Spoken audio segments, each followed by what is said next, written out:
बहुत आसान होता है दोष मढ़ना, आरोप लगाना। और सबसे पहले जब आरोप लगाने की बात आती है तो हम अपने जीवन में घटित हो रही घटनाओं पर हमारी ये प्रतिक्रिया होती है। सबसे पहले हमारा दोष जाता है ईश्वर पर, परमात्मा पर। आपने हमारे साथ ऐसा क्यों किया, ये हमारे साथ ही क्यों किया। लेकिन ये सोचने की आवश्यकता है, ये सोचने की ज़रूरत है कि जब कुदरत जो है छोटी सी चीज़ पर अगर वो अपनी मेहरबानी दिखा सकता है, मेहरबानी जता सकता है, तो हम तो जीते जागते इंसान हैं। हम सब ने सेब देखा है, सेब के ऊपर किसी भी प्रकार का कोई शेल, कोई कवर नहीं होता। लेकिन अगर हम बात करें संतरे के ऊपर एक लेयर होता है, एक छिलका होता है। तो जब ऐसी छोटी चीज़ की हिफाजत कुदरत कर सकता है तो हम जीते जागते इंसानों की क्यों ना करें। क्योंकि संतरा बहुत नाजुक है, अंदर से कोमल है। ऊपर वाले को, प्रकृति को, कुदरत को ये लगा कि उसे आवश्यकता है एक कवर की, एक शेल की, तो ईश्वर ने उसे इस प्रकार प्रोटेक्ट किया। तो हमें बहुत आवश्यकता है, बहुत ज़रूरी है कि हम अपने विचारों में तब्दीली लाएं और उस परमात्मा पर, उस ऊपर वाले पर, कुदरत पर हम भरोसा रखें, विश्वास रखें। जी हाँ, नमस्कार है, wonderful morning to all my lovely viewers. स्वागत है आपका आपके अपने morning live show Bihar Bihan में। और आज की सुबह आपके साथ हूँ मैं, यानी आज की सुबह आपके साथ है प्रेरणा। नए दिन की शुरुआत हो चुकी है, कुछ नई उम्मीद, नई उत्साह, नई ऊर्जा, नई स्फूर्ति के साथ आगाज़ करते हैं अपने कार्यक्रम का। और आप बखूबी जानते हैं जब हम कार्यक्रम का आगाज़ करते हैं तो सबसे पहले हम आपको दिखाते हैं कुछ अच्छे वचन, कुछ अनमोल वचन। आइए नजर डालते हैं इन अच्छे विचारों पर।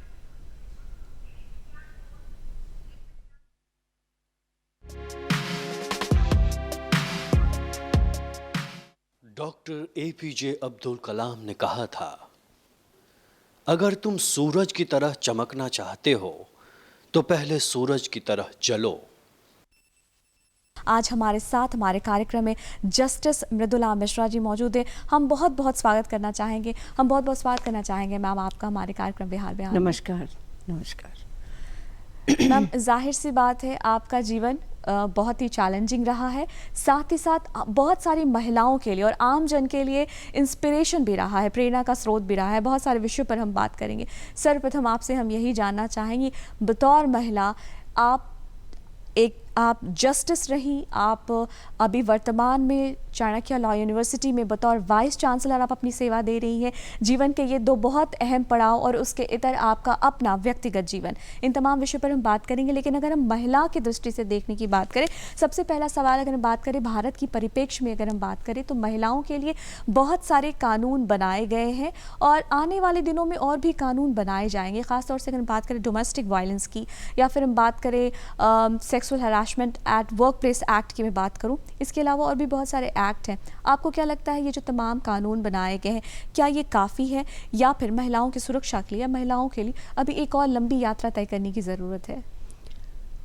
ये एक ऐसा प्रश्न है जिसके लिए हमें इतिहास में जाना पड़ेगा, पीछे जाना पड़ेगा।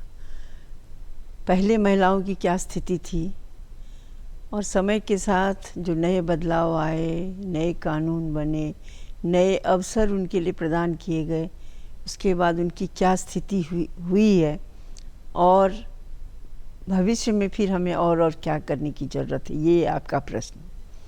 आपको पता होगा कि अगर आप वैदिक काल में देखें तो उस समय में महिलाओं को पुरुषों के बराबर हक था, वो शिक्षा प्राप्त करती थी। मैत्री गार्गेयी का वो समय था। लेकिन जब हमारे देश में विदेशियों का आक्रमण हुआ, विदेशी यहाँ के शासक बने, तो ऐसी परिस्थितियाँ आई कि लोगों ने महिलाओं की सुरक्षा के लिए उन्हें घर में बंद कर दिया और उनकी शिक्षा दीक्षा बंद हो गई। उनका पूरा दायरा घर के अंदर हो गया और ऐसी भी स्थिति आई कि महिलाओं को न शिक्षा दी जाती थी, न उनके पास कोई हक था। हक माने संपत्ति में अधिकार की बात करूँगी, या किसी भी तरह का परिवार में निर्णय लेने की बात हो, किसी भी क्षेत्र में उन्हें सिर्फ अपने पति की और परिवार के जो मुखिया होते थे उनकी बातों को मानना उनका था काम।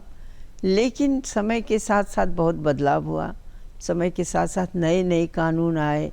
शुरू में महिलाओं को संपत्ति में थोड़ा अधिकार मिला कि उन्हें जीवन यापन के लिए, मेंटेनेंस के लिए वो मिला, उनको हक मिला।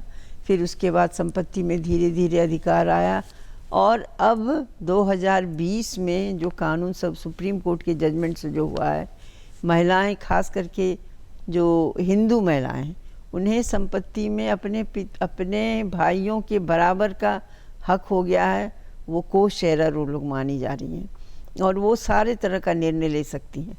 और आज मैं और आप यहाँ बैठी हुई हैं इस दूरदर्शन के प्रांगण में, तो हम ये कह सकते हैं, जब हमारा यहाँ मौजूद होना ही ये बताता है कि हम कितना आगे बढ़ चुके हैं। और कानून की जहाँ तक बात है, रोज़ नए कानून बन रहे हैं। मेरे हिसाब से कानून नए नए बनना, बहुत ज़्यादा कानून का होना भी ज़रूरी नहीं है, लेकिन जो कानून है उनका इम्प्लीमेंटेशन होना बहुत ज़रूरी है। उसके साथ और ज़रूरी है कि जिनके लिए कानून बना है उनको इस बात का ज्ञान हो कि ये मेरे लिए कानून बना है, इससे मुझे ये सारी सुविधाएं हो सकती हैं।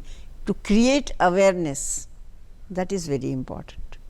वही होने की ज़रूरत है। वो जब तक नहीं होगा तो सिर्फ कानून बनने से कुछ भी नहीं होगा। कानून जिनके लिए बना है वो उस कानून का फ़ायदा उठाने के लायक हों, समझ हो उनकी, ये बहुत ज़रूरी है। मैं एक अनुभव अपना बताऊंगी। जब मैं वकालत कर रही थी जी, उस समय में एक ग्रुप था, मतलब एडवोकेट्स, लेडी एडवोकेट्स का एक ग्रुप, जो हम लोगों ने सोचा कि जो बहुत सारे डोमेस्टिक वायलेंस के लिए बहुत सारी महिलाएं हैं, प्रताड़ित होती हैं अपने घरों में और उन्हें कोई भी मदद करने वाला नहीं होता है। उन्हें जानकारी नहीं है कि डोमेस्टिक वायलेंस एक्ट बना है जिसमें कि उनको जो बहुत सारी सुविधाएं हैं वो ले सकती हैं। तो हम लोगों ने एन सिन्हा इंस्टीट्यूट में ख़ास करके एक प्रोग्राम रखा। बहुत सारी महिलाएं आईं।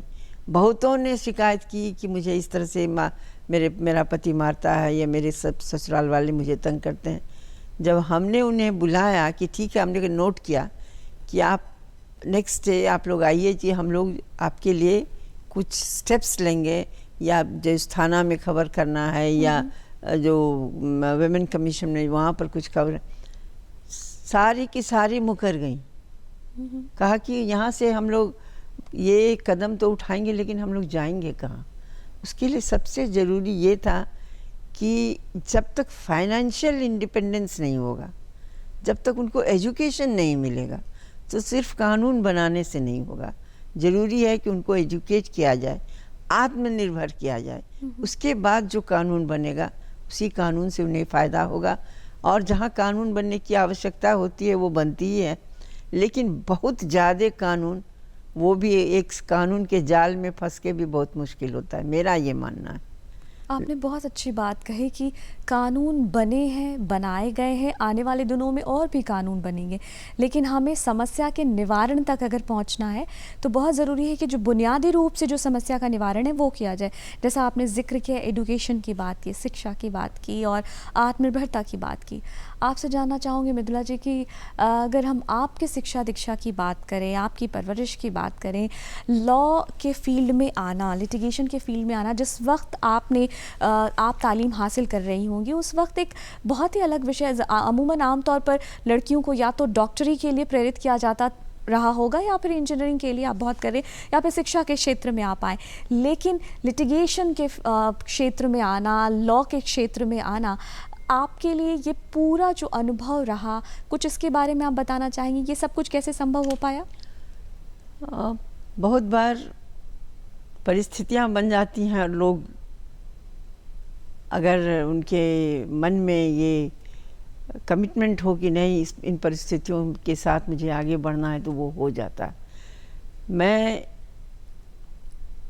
जिस परिवार से आती हूँ, मेरे पिताजी का वो ज़मींदार परिवार था पूर्णिया का।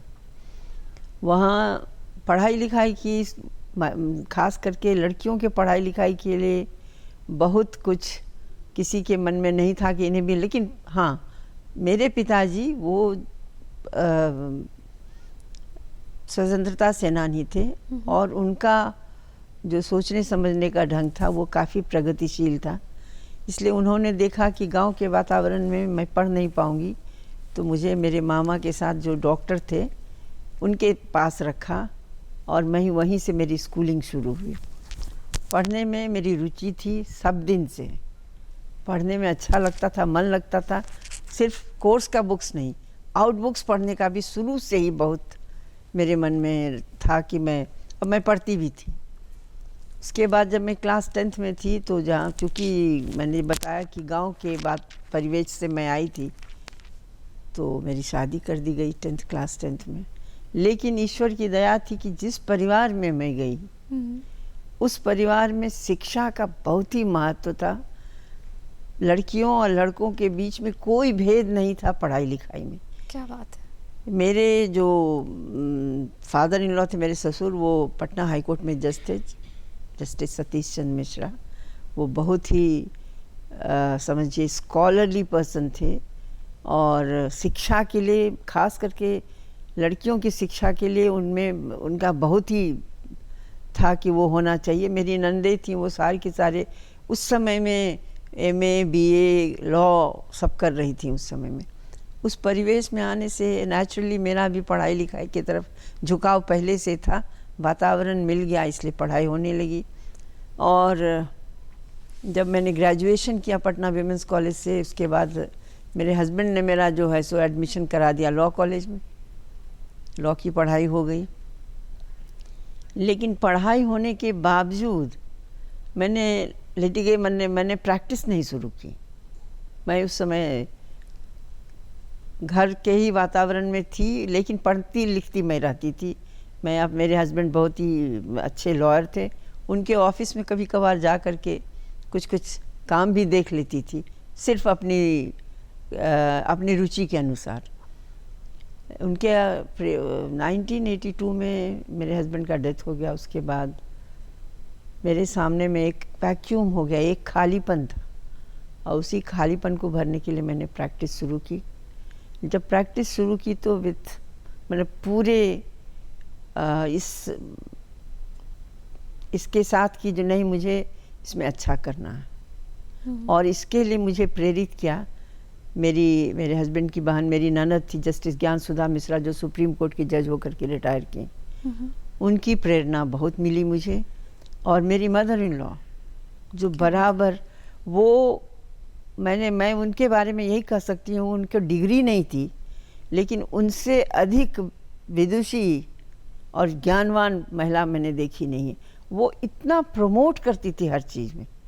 वो जहाँ तक कि मेरे हस्बैंड के डेथ के बाद वो कहती थी कि राजा राम मोहन राय ने, उनका कहना था कि महिलाओं को सती प्रथा रोका, तो तुमको अगर तुम इस परिस्थिति में आओ तो तुम समाज के लिए कुछ कर सकती हो कि नहीं कर सकती हो, वो करके दिखाना चाहिए तुम्हें। बहुत ही प्रेरणा थी उनकी।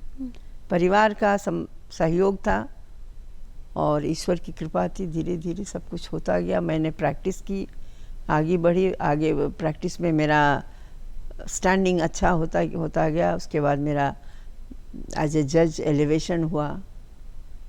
आफ्टर रिटायरमेंट मैं चेयरमैन बनी बिहार लैंड ट्रिब्यूनल की, और फिर अभी आप जैसा जानती हैं कि चाणक्य नेशनल लॉ यूनिवर्सिटी में एज ए वाइस चांसलर में काम कर रही हूँ। तो परिस्थितियाँ बनती गई, ईश्वर की कृपा हुई, और मेरा जो कमिटमेंट था, परिवार का सहयोग, सबका जो सम्मिश्रण था, उसका परिणाम है कि आज मैं वहाँ हूँ जहाँ आप मुझे देख पा रही हैं। बिल्कुल, यानी कि चुनौतियाँ तो हम हर किसी के जीवन में है, लेकिन हमें चुनौतियों की आंखों में आंखें डालकर हमें चुनौतियों का सामना करना। आज हमारे साथ कार्यक्रम में एक ऐसी ही विशेष शख्सियत मौजूद है जिनसे जीवन के अनुभवों के बारे में हम चर्चा कर रहे हैं। मृदुला जी, अगर हम बात करें कि आज भी लड़कियों का एक सवाल है कि लिटिगेशन के क्षेत्र में क्या उन्हें आना चाहिए, एक ग्लास सीलिंग बनी हुई है, क्योंकि अभी भी लिटिगेशन मेल डोमिनेंट है। आपको ऐसा लगता है, आप ऐसा मानती हैं? बिल्कुल आना चाहिए। मेरे ख्याल से तो लिटिगेशन के फील्ड में काम करने में महिलाएं जितनी सक्षम हो सकती हैं, वो असल में महिलाओं में एक गुण होता है, वो जिस कार्य को भी अपने हाथ में लेती हैं उसके लिए पूरी अपनी जितनी उनकी क्षमता है वो सारी लगा देती हैं। और उनमें जब चैलेंजेस उनके सामने में आता है कि जहाँ पर ये लगता है कि ये इस क्षेत्र को लोग पुरुष प्रधान क्षेत्र कहते हैं, तो यहाँ मुझे अपनी योग्यता सिद्ध करनी है, तो वो तन मन से लग जाती हैं कि उन्हें करना है।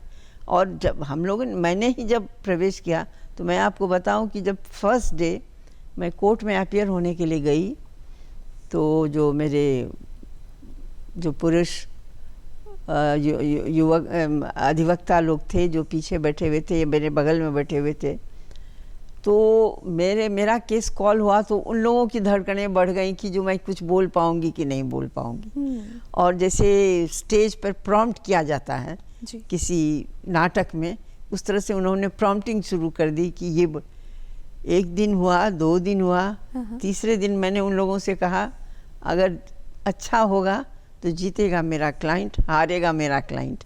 आप लोग की परेशानी क्यों हो रही है? क्यों हो रही है? आप मुझे छोड़ दीजिए, मैं जैसा करूँगी। और धीरे धीरे वो होता कि क्योंकि अगर आप अपने पर भरोसा नहीं रखिएगा तो बाकी लोग आपको जो है सो आगे बढ़ने भी नहीं देंगे। इसलिए महिलाओं के लिए ऐसा कोई वर्जित क्षेत्र नहीं है लिटिगेशन में ऐसा कुछ नहीं। अगर कि महिलाएं हवाई जहाज़ चला सकती हैं, वैज्ञानिक बन सकती हैं, इंजीनियर बन सकती हैं, तो लिटिगेशन में क्यों नहीं जा सकती हैं? वो तो और पढ़ने लिखने का काम है, उसमें पढ़ाई लिखाई की काम होती है, उसमें जो है सो आप में कितनी योग्यता है, कितने आप किसी भी अगर की कोई समस्या है तो उसमें से पॉइंट कैसे निकाल करके अपने क्लाइंट को आप आगे जीतने का मौका अवसर दे सकती हैं। तो ये वैसा क्षेत्र है, अगर पढ़ने लिखने में रुचि है, मेहनत करने में आप सक्षम हैं, तो सिर्फ ये जान करके कि ये पुरुष प्रधान क्षेत्र रहा, पहले तो हर क्षेत्र पुरुष प्रधान था, महिलाएं आ रही हैं कि नहीं, उसी तरह लिटिगेशन में आने में मैं तो कहूँगी ज़रूर आना चाहिए। और महिला एज ए जज मेरे हिसाब से ये बहुत ही अच्छा कॉम्बिनेशन। कुछ विषयों पर हमने बातचीत की, कुछ विषयों पर अभी बहुत सारी बातें और जानकारी हमें आपसे हासिल करनी है। अगर जानना चाहें आपसे हम मैम की आपने जब शुरुआत की बतौर लॉयर भी आपने अपनी सेवा दी है और आपने बहुत सारे केसेस भी लड़े हैं, तो ट्रायल कोर्ट से लेकर के अगर हम हाई कोर्ट तक की जो जर्नी होती है, उस वक्त में जो आपका दौर था और अब का जो दौर है, आप क्या एक फ़र्क महसूस कर पाती हैं? देखिए, एक बात मैं पहले आपसे बता देना चाहती हूँ कि ट्रायल कोर्ट, हाई कोर्ट और सुप्रीम कोर्ट, ये 3 हायरार्की है इसमें हमारे न्याय के क्षेत्र में। तो जो ट्रायल कोर्ट में प्रैक्टिस करते हैं यूजुअली वो ट्रायल कोर्ट में ही रहते हैं। जो हाई कोर्ट में प्रैक्टिस करते हैं वो हाई कोर्ट में ट्रायल कोर्ट भी जाते हैं, और सुप्रीम कोर्ट वाले तो सब जगह सारे कोर्ट में जाते हैं। हाई कोर्ट के बहुत से लॉयर भी सुप्रीम कोर्ट में जा कर के अपना किसी केस में जा कर के अपीयर होते हैं। तो जो ट्रायल कोर्ट जो है, ट्रायल कोर्ट तो हमारा जो है ओरिजिनल जहाँ से केसेस इनिशिएट होते हैं वो जगह है। उस जगह में जा कर के समझिए प्रोसीजरल जितना मैटर है वो सबसे अधिक जो होता है वो ट्रायल कोर्ट में होता है। और जो ट्रायल कोर्ट के जजमेंट के अगेंस्ट हम लोग हाई कोर्ट आते हैं, उसके अगेंस्ट सुप्रीम कोर्ट जाया जाता है। तो अभी पहले क्या था कि हाई कोर्ट में कुछ एडवोकेट्स, महिला अधिवक्ता ने ज्वाइन किया और उन्होंने काम करना शुरू किया, लेकिन ट्रायल कोर्ट में बाद में जा कर के जो महिलाएं थी वो एज ए एडवोकेट प्रैक्टिस करने लगी, और अब सुप्रीम कोर्ट में भी है। अब कोई भी ऐसा, जिस समय में मैंने ज्वाइन किया था लोअर कोर्ट में शायद हमको लगता है कि 5 भी महिलाएं नहीं होंगी, और हाई कोर्ट में हम लोग 20 थे। और अभी आप जा कर के देखिए ट्रायल कोर्ट में भी आपको उतनी ही महिला अधिवक्ताएं मिलेंगी और बिजी और एक्टिव, उसी तरह से हाई कोर्ट में और सुप्रीम कोर्ट में। इसीलिए मेरे समय में जो एक मानसिकता थी कि महिलाएं यहाँ नहीं जा सकती हैं, वहाँ नहीं जा सकती हैं, ये काम नहीं कर सकती हैं, ये क्षेत्र उनका नहीं है, ये मानसिकता बिल्कुल बदल गई है। अब एक नॉर्मली लोग अपना करियर ऑप्ट करते हैं कि एज ए लॉयर वो कहीं भी ज्वाइन करते हैं, ट्रायल कोर्ट में भी ज्वाइन करते हैं, हाई कोर्ट में भी करते हैं, सुप्रीम कोर्ट भी करते हैं, कॉरपोरेट सेक्टर्स में भी जा रही हैं, और बहुत तरह का NGOs में भी जो है सो लॉयर्स का काम होता है। हर क्षेत्र में जो बड़े बड़े कंपनी में लॉयर की जगह वहाँ भी महिलाएं हैं और बहुत अच्छा कर रही हैं जहाँ भी हैं। इसलिए मेरे समय में जो एक मानसिक दुविधा थी, एक सामाजिक, एक समझिए कि समाज में एक तरह का लोगों में ये सोच थी कि महिलाएं यहाँ नहीं जा सकती, वो अब मेरे हिसाब से 90% वो ख़त्म हो गया है, और ये बहुत ही अच्छा है। जी। ये अच्छा इसलिए है कि अब जो हम लोगों को जो है सो इक्वल राइट्स जो हमारा है, जो हम लोगों को पुरुषों के साथ हम समानता के अधिकार की बात कर रहे हैं, वो सही अर्थ में अब हम देख रहे हैं कि वो हो रहा है, वो चरितार्थ हो रहा है, और भविष्य इससे और भी अच्छा होगा। जी।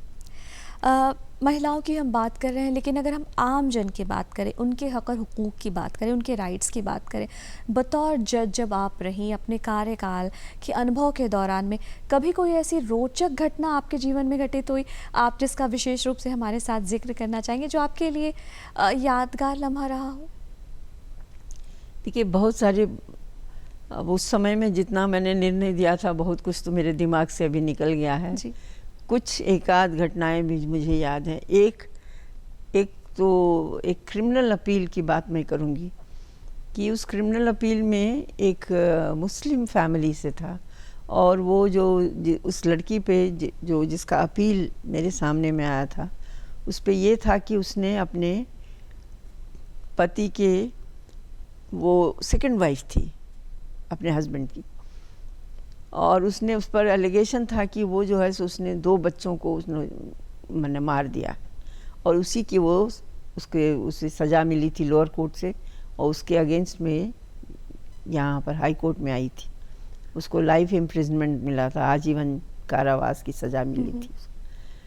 तो जब उसका एविडेंस जो उसमें गया था और बाकी जो बातें आई थी, उसको देख करके ये लगा कि हो सकता है कि उससे गलती से दो बच्चों का जो है सो किसी तरह हत्या हो गई, लेकिन ट्रायल कोर्ट ने ये नहीं देखा कि उसका परिप्रेक्ष्य क्या था और उसकी मानसिकता क्या थी। उसका पति था 70 साल का, और वो 20 साल की लड़की थी, और वो 20 साल की लड़की से उसने शादी कर ली थी, और उतने बड़े परिवार का सारा बोझ उसके माथा पर, वो तो खुद बच्ची थी एक तरह से, सारे परिवार का बोझ उस पर था, और बात बात में उसे प्रताड़ित किया जाता था। तो उसका जो मानसिक जो संतुलन था, वो एक तरह से बिल्कुल बिगड़ चुका था। उस मानसिक संतुलन में यदि उसने किसी चीज़ से मार दिया बच्चों को और उनकी मृत्यु हो गई, वो नहीं था कि उसने जानबूझ के किया। वो देखना पड़ेगा कि वो लड़की जो अभी जिसे आजीवन कारावास मिला है, अभी 25 साल की भी नहीं हुई है, और उसने ज़िंदगी जिया क्या।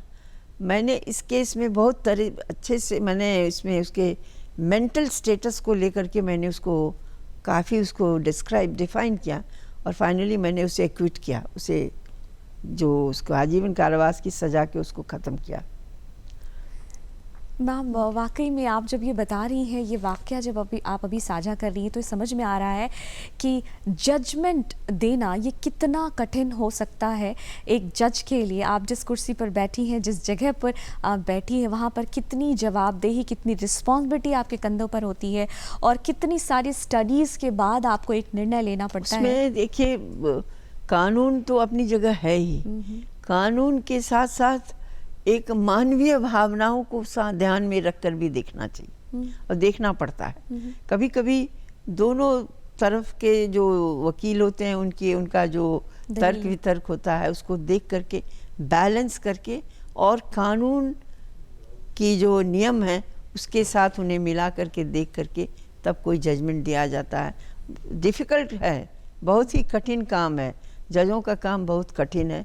यदि सही अर्थ में न्याय करने का अगर मन में हो कि नहीं, मैं जिस कुर्सी पर बैठी हूँ या बैठा हूँ, यहाँ मैं न्याय के लिए बैठा हूँ, सिर्फ केस के डिस्पोजल के लिए नहीं बैठा हूँ, ये चीज़ अगर मन में हो, ये भावना मन में हो, तो उसके लिए सही अर्थ में समर्पण की आवश्यकता है, और स्टडी, रिसर्च, इसकी भी बहुत आवश्यकता है। कभी कुछ ऐसा हुआ आपके साथ, कभी कोई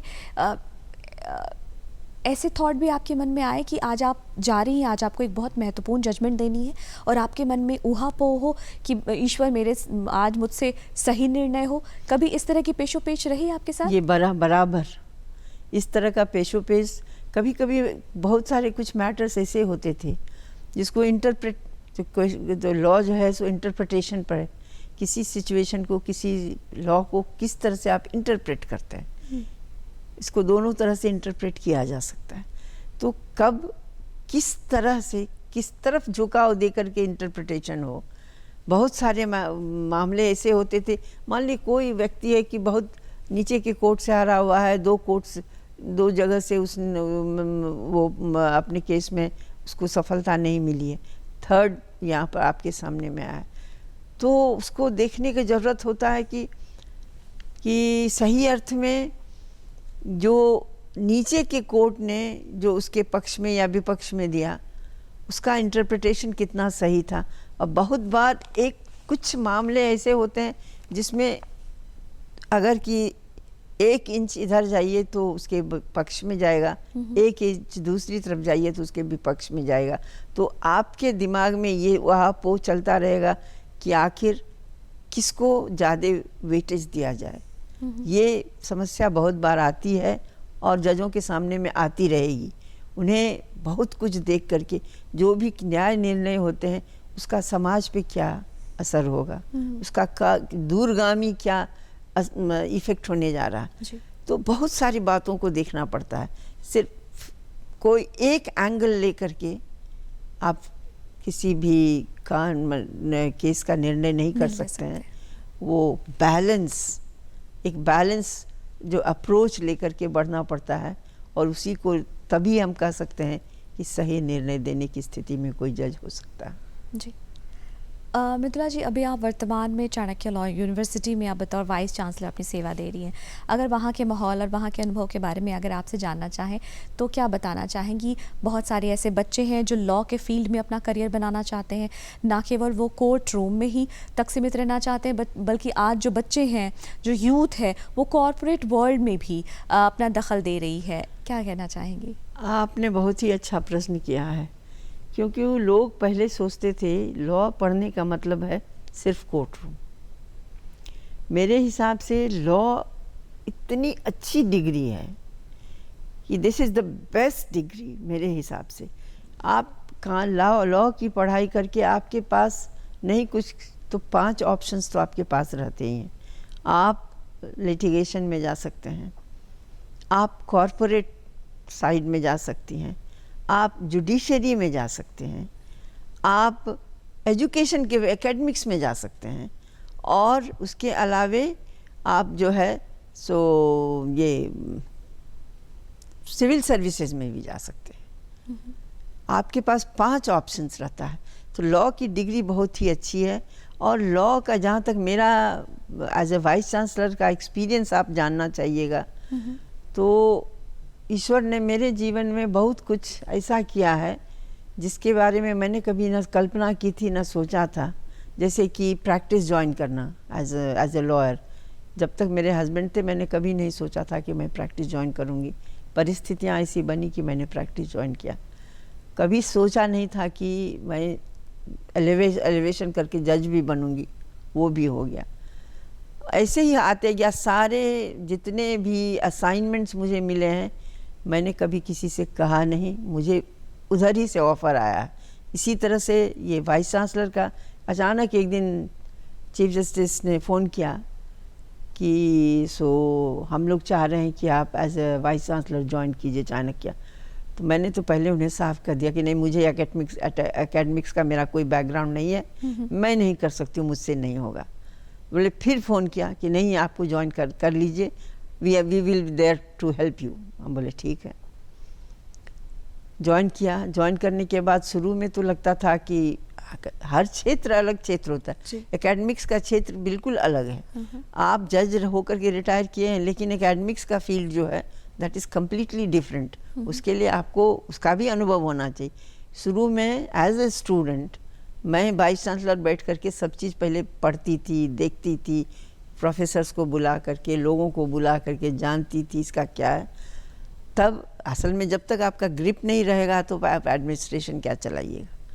फिर धीरे धीरे मैंने बहुत सारे चीज़ों को देखा, और करते कराते अब स्थिति ऐसी है कि अब मुझे लगता है कि ज्वाइन कर लिया तो जो भी किया ठीक ही किया।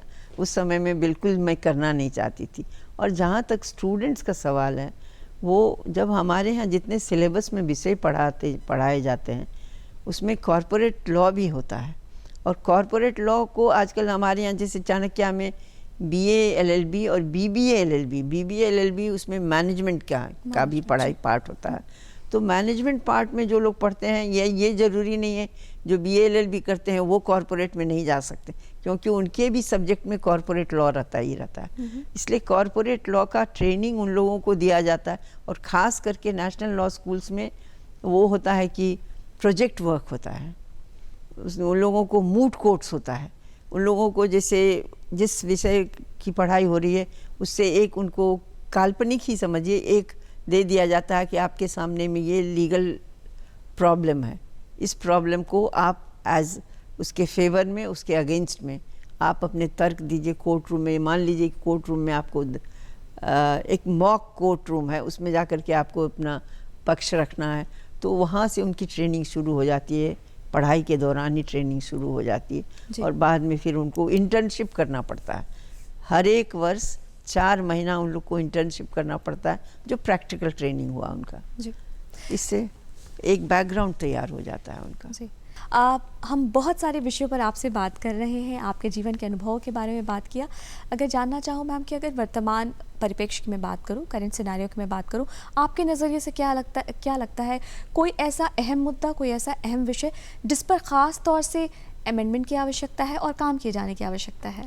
देखिए, अभी तुरंत जैसा आपने मुझसे प्रश्न पूछा है जी, तो तुरंत मेरी समझ में कुछ उस तरह की बात आ नहीं रही है कि अमेंडमेंट किस चीज़ में चाहिए। लेकिन ये बात ज़रूर है कि बहुत सारे खास करके महिलाओं से संबंधित जितने कानून बने हैं उसमें जो है जैसे जैसे समय बीत रहा है उन कानूनों को हम देख रहे हैं, तो उसमें कभी कभी लगता है कि कुछ खास बदलाव की ज़रूरत है। और सबसे पहले सबसे ज़्यादा अभी तुरंत जो मेरे ध्यान में आ रहा है वो डाइवोर्स लॉ पर है मेरा। डाइवोर्स, देखिए आप पहले हम शायद कुछ लोगों के बारे में सुनते थे कि उनको वैवाहिक संबंध सही नहीं रहने पर उन्होंने डाइवोर्स कर दिया, लेकिन ये अब एक आम बात होती जा रही है। और उसमें अगर मान लीजिए एक नए कम उम्र के पति पत्नी के बीच में कुछ विवाद हुआ, वो डाइवोर्स के लिए गए, संबंध विच्छेद करना चाहते हैं, तो उसमें जो एक लंबा समय लगता है जिसमें उनकी आधी ज़िंदगी बीत जाती है, उस चीज़ में कुछ ऐसा होना चाहिए कि उसमें कुछ टाइम बाउंड करके, और ख़ास करके जहाँ पर कि यहाँ पे रोकना चाहूँगी आपको कि अभी वर्तमान के दिनों में मुझे लगता है कि चंद रोज़ पहले ही ऐसे कुछ निर्णय आए हैं, कुछ उसमें थोड़े से बदलाव, थोड़ी बदलाव आई है कि अगर बहुत लंबे समय तक दोनों के कोई संबंध नहीं रहा तो उन्हें विवाह करने का जो है सो वो कर सकते हैं। लेकिन जो प्रैक्टिकल में देखने में आता है, एक कोर्ट से दूसरे कोर्ट, दूसरे कोर्ट से तीसरे कोर्ट, खास करके अगर ये मेरे हिसाब से कोर्ट में जाने से पहले इन लोगों को एक काउंसलिंग इन लोग का पहले एक मस्ट कर देना चाहिए। ऐसे तो है जो डाइवोर्स के लॉ में है कि अगर आप डाइवोर्स के लिए जाते हैं तो आपको काउंसलिंग करेगा, आपको मेडिएशन करेगा, आपको मौका देगा कि जो आप दोनों सुलह समझौता से, कंसिलिएशन से अपना लिटिगेशन ख़त्म कर दें। लेकिन वो कभी बहुत कम केस में सफल होते देखा गया है। मोस्ट ऑफ द टाइम जो है सो लिटिगेशन में ही जाते रहते हैं। जहाँ म्यूचुअल हो जाता है वहाँ तो बड़ी अच्छी बात है कि 6 महीना के अंदर में आपका हो गया, लेकिन कि जहाँ नहीं होता है वहाँ मैंने देखा है कि पूरी ज़िंदगी निकल जाती है। और ये वैवाहिक संबंध, विवाह का संबंध जो होता है एक परिवार बनाने, परिवार के साथ रहने का सुख जो होता है, वो अगर आधी ज़िंदगी आपकी निकल गई बिना उसके, तो आपकी बाकी क्षमता भी उससे जो है सो कम हो जाएगी आगे बढ़ने की। ये एक इसमें बहुत सोचने की ज़रूरत है। कुछ आपने सही कहा कि कुछ ऐसे निर्णय आए हैं जिससे इस चीज़ को थोड़ा सा जो है इसमें रिलीफ मिला है, लेकिन वो और करने की ज़रूरत है। और उसमें जो है सो ये निर्णय के द्वारा हुआ है, वो कानून में आ जाना चाहिए। जी, वो कानून में आ जाना चाहिए, क्योंकि कानून बनाए ही जाते हैं आम जन की सुविधा के लिए, उनकी सहूलत के लिए। मृदुला जी, अगर आपसे हम जानना चाहें कि आपके जीवन में बहुत सारे उतार चढ़ाव आए, आपका करियर बहुत यूनिक रहा, आप बतौर जज भी रही, बतौर लॉयर भी रही, उस तरफ और इस तरफ में आपके लिए कौन सा ज़्यादा चैलेंजिंग था, बतौर जज या फिर जब आप बतौर एडवोकेट रही, तो आपके लिए कौन सा समय ज़्यादा चैलेंजिंग रहा? ये जो प्रश्न आपने मुझसे पूछा है, जी, जो चैलेंजिंग कौन सा रहा, चैलेंजिंग दोनों ही। हर क्षेत्र का अपना चैलेंज होता है। एज ए लॉयर जब आप प्रैक्टिस में आते हैं तो प्रैक्टिस एक ऐसा है जिसमें आपको आगे आप बढ़ते हैं बिल्कुल अपनी योग्यता के बल पे।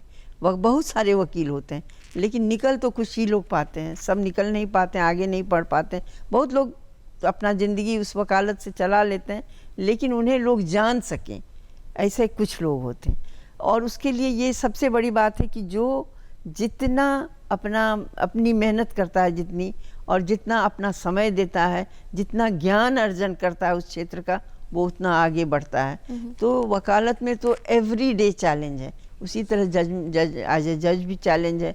आपके पास रोज़ जो नए मामले आते हैं जिसमें आपको निर्णय देना होता है, तो उसमें तो चैलेंज रहता ही है कि जो हमने निर्णय दिया वो कानूनन सही हो, मानवीय दृष्टि से सही हो और सामाजिक दृष्टि से सही हो। ये सब सारे चैलेंजेस हैं जिनको देख करके चलना पड़ता है। इसलिए मैं नहीं कह सकती हूँ कि किसी एक क्षेत्र में चैलेंज है और दूसरे में नहीं है। वो दोनों ही में चैलेंज है। आप किस प्रकार से चुनौतियों का सामना करते हैं, कैसे फेस करते हैं, ये आप पर निर्भर करता है। समस्याएं बहुत सारी हैं मृदुला जी, समस्याएं बहुत सारी हैं, महिलाओं के लिए, पुरुषों के लिए भी हैं, हर आमजन के लिए है। लेकिन हमें समस्याओं पर काम करना होगा। ख़ासतौर से अगर हम एजुकेशन की बात करें, शिक्षा की बात करें, ये बहुत एक अहम मुद्दा, अहम विषय है और एक अहम पूंजी कह सकते हैं किसी भी व्यक्तित्व के निर्माण के लिए, उसके सर्वांगीण निर्माण के लिए। इस विषय पर आप क्या कहना चाहेंगे? मेरा तो ये मानना है कि शिक्षा से बढ़ के कुछ भी नहीं। अगर शिक्षा का मतलब सिर्फ डिग्री नहीं होता। डिग्री तो आवश्यक है। काम यदि किसी भी क्षेत्र में आप नौकरी चाहिएगा या कुछ करना चाहिएगा तो एक मिनिमम क्वालिफिकेशन है, वो डिग्री आपको चाहिए ही। डिग्री का मतलब के साथ, डिग्री के साथ साथ शिक्षित होना, मानसिक विकास होना, इसकी भी बहुत आवश्यकता है। और जहाँ तक शिक्षा तो सबके लिए आवश्यक है, चाहे महिला हो चाहे पुरुष हो। महिलाओं के लिए और अधिक आवश्यक है कि लोग कहते हैं कि यदि एक महिला शिक्षित होती है तो एक परिवार शिक्षित होता है, बच्चे शिक्षित होते हैं, बच्चों में अच्छा संस्कार जाता है। और अलावे हम लोग जब ये जानते हैं कि समाज में स्त्री पुरुष यदि समान रूप से दोनों शिक्षित हों, सुयोग्य हों, स्वस्थ हों और सही दिशा में सब दोनों बढ़ें तो सामाजिक गाड़ी और आगे बढ़ती है, हमारा देश भी आगे बढ़ता है और हमारी इकोनॉमी भी आगे बढ़ती है। इसलिए महिलाओं का योगदान हर क्षेत्र में, अभी इस बार जो महिला दिवस मनाया गया था उसमें था कि टेक्नोलॉजी के फील्ड में महिलाओं का योगदान ज़्यादा से ज़्यादा बढ़े। टेक्नोलॉजी में इसलिए कि अब का जो समय आ रहा है वो टेक्नोलॉजी का एज है। इसमें यदि महिलाएं टेक्नोलॉजी में पिछड़ जाएंगी तो वो उनके एजुकेटेड होने के बावजूद भी उनकी गति आगे बढ़ने की वो नहीं होगी जो उनके काउंटर पार्ट पुरुषों की होगी। इसलिए मेरा है शिक्षा सबसे ज़रूरी है। शिक्षा पाने के बाद ही मनुष्य सही अर्थ में मनुष्य होता है और शिक्षा पाने के बाद ही वो अपने लिए, समाज के लिए, देश के लिए और पूरी मानवता के लिए कुछ कर सकता है। इसलिए सबसे अहम है to educate people. To educate. आप अपने राइट्स के बारे में जानें। जो आपने कहा कि जो आपका मानसिक विकास होगा वो शिक्षा की बदौलत ही होगा और मानसिक विकास की सबसे अधिक, सर्वाधिक आवश्यकता है। एक और पक्ष भी है जहाँ पर महिलाएं अपने राइट्स के लिए बात कर रही हैं, आवाज़ उठा रही हैं और केसेस भी लड़ रही हैं, बहुत तरह की तमाम चीज़ें हो रही हैं। एक और भी है, अधिकार मिल गया, उन अधिकारों का दुरुपयोग ना करे कोई भी। इस विषय पर भी मैं चाहूँगी आप हमारे दर्शकों को ज़रूर कुछ बताएं। देखिए, महिलाओं की सुरक्षा के लिए बहुत से कानून बने, जैसे दहेज, डाउरी को लेकर के महिलाओं कितना समाज में डाउरी, अब तो थोड़ा डाउरी का मेरे समझ में लगता है कि कुछ कम हुआ है। खास करके वो तब कम हुआ है जबकि कानून इस तरह के बन गए हैं और लोगों को ये भय होता है कि यदि हमारे दहेज लेने की बात खुल गई तो जेल भी जाने की नौबत आएगी। और उस पर अगर कानून में उसमें, लेकिन सवाल है कि महिलाओं के लिए जो कानून बने हैं उन कानूनों को सही अर्थ में, उन कानूनों से फ़ायदा लेने का काम सिर्फ महिलाएं ही कर सकती हैं। कानून बनाने वाला नहीं कर सकता है, दूसरा कोई नहीं कर सकता है, और उसके लिए क्षमता होनी चाहिए जी। अपने पर विश्वास की और लड़ने की। सही अर्थ में बनाए गए कानूनों का आप उपयोग करें और अपनी आवाज़ बुलंद रखें, अपने हक के लिए लड़ें, लेकिन कतई इसका दुरुपयोग ना करें, क्योंकि कानून में इसके सज़ा की भी प्रावधान है। मृदुला जी, आप हमारे कार्यक्रम में आए, आपने इतना महत्वपूर्ण अपना हमें वक्त दिया, इतनी महत्वपूर्ण जानकारी हमारे साथ साझा की, अपने अनुभव हमारे साथ साझा किए, अपना कीमती वक्त दिया, इसके लिए आपका तहे दिल से धन्यवाद। धन्यवाद। हमारी बातचीत हुई हमारे आज के ख़ास मेहमान से। अब वक्त हो चला है आपको अलविदा कहने का, लेकिन जाने के पूर्व हम आपसे ये गुजारिश करते हैं कि आप अपने ख़त, अपने विचार, अपने सुझाव हम तक ज़रूर पहुंचाएं। इसके लिए आपको लिखना होगा हमें ख़त, और ख़त लिखने के लिए आपको नोट करना होगा हमारा पता। तो फटाफट उठाए कागज़ कलम, नोट कर हमारा पता, निदेशक DD बिहार दूरदर्शन केंद्र, फ्रेजर रोड, पटना 800001। हमारा ईमेल एड्रेस है director DD के Patna @gmail.com।